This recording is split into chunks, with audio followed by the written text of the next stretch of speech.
શ્રીલંકામાં પદ્મશ્રીના હસ્તે આંતરરાષ્ટ્રીય ઇવેન્ટનું ઉદ્ઘાટન। ભારત અને શ્રીલંકા બંને દેશના સંયુક્ત પ્રયાસથી વર્લ્ડ હેરિટેજ આર્ટ ફેસ્ટિવલનું આયોજન કરવામાં આવ્યું છે, જેમાં ભારત, જાપાન, કોરિયા, તુર્કી, મોરેશિયસ, નેપાળ તથા શ્રીલંકાના ચિત્રકાર તથા શિલ્પીઓએ ભાગ લીધો। ઉદયપુર ખાતે વર્લ્ડ હેરિટેજ આર્ટ ફેસ્ટિવલનું ઉદ્ઘાટન દીવના પદ્મશ્રી પ્રેમજીત બારિયાના હસ્તે ઉદ્ઘાટન કરાતા દમણ, દીવ, દાદરાનગર હવેલી પ્રદેશ માટે એક ગૌરવની વાત બની અને પ્રશાસક પ્રફુલ્લ પટેલ સાહેબે પણ પ્રશંસા કરી અને અભિનંદન પાઠવ્યા। હવે વર્લ્ડ હેરિટેજ આર્ટનો બીજો કાર્યક્રમ મુંબઈ ખાતે અને મે 2025માં કોલંબો, શ્રીલંકામાં થશે। પદ્મશ્રી પ્રેમજીત બારિયાને શ્રીલંકામાં આમંત્રણ પાઠવવામાં આવ્યું છે। પ્રદેશના આ પ્રથમ વ્યક્તિ હશે જેમનું આટલું મોટું આંતરરાષ્ટ્રીય સન્માન મળ્યું છે અને દીવ ખારવા સમાજ માટે પણ ગૌરવની વાત બની છે।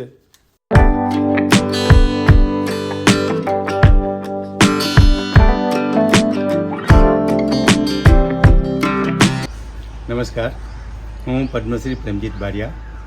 મને ચિત્રકલામાં પદ્મશ્રી એવોર્ડ 2 વર્ષ પહેલાં મળેલો અને એના ઉપર જ હું હેરિટેજ ઉપર કામ કરું છું।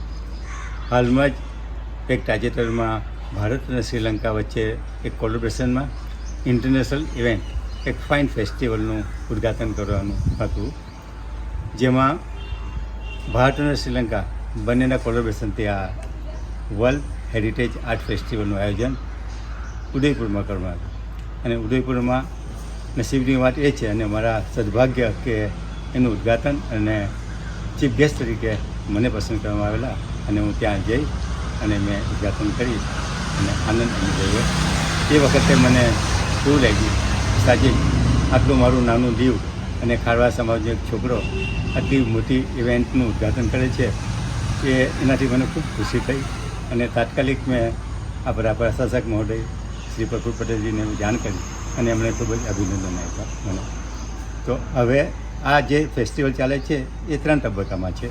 પહેલો તબક્કો ઉદયપુરમાં હતો, ઉદયપુરમાં થઈ ગયું ઉદ્ઘાટન। હવે બીજા તબક્કામાં બોમ્બેમાં નહેરુ સેન્ટરમાં થવાનું છે અને ત્રીજું શ્રીલંકામાં એનો અંત છે, એનું સમાપન શ્રીલંકાના કોલંબોમાં થવાનું છે। એમાં પણ મને આમંત્રણ છે, તો હું કોશિશ કરીશ કે એમાં જઈશ અને દીવ દમણ દાદરાનગરનું નામ થોડું આગળ વધે અને હાઇલાઇટ થાય એવું કરીશું, એવો પ્રયત્ન કરીશ। આમાં ખાસ કરીને મારે ઉદ્ઘાટન જે થયેલું એનું આયોજક પ્રોફેસર રાજેશ યાદવજી છે, એમનો ખૂબ ખૂબ આભાર કે એમને આમાં મને સરસ મોકો આપ્યો અને મને ત્યાંના બાળકો, ત્યાંના આર્ટિસ્ટો અને પરિચય થઈ ગયો। એમાં ખાસ કરીને વિદેશથી આવેલા ચિત્રકારો બધા જાપાન, કોરિયા, ફ્રાન્સ અને મોરેશિયસ અને ખાસ કરીને શ્રીલંકાના કલાકારો સાથે ખૂબ સરસ પરિચય થયો અને મિત્ર થઈ, એને લીધે મને ખૂબ ખુશી થઈ। ધન્યવાદ।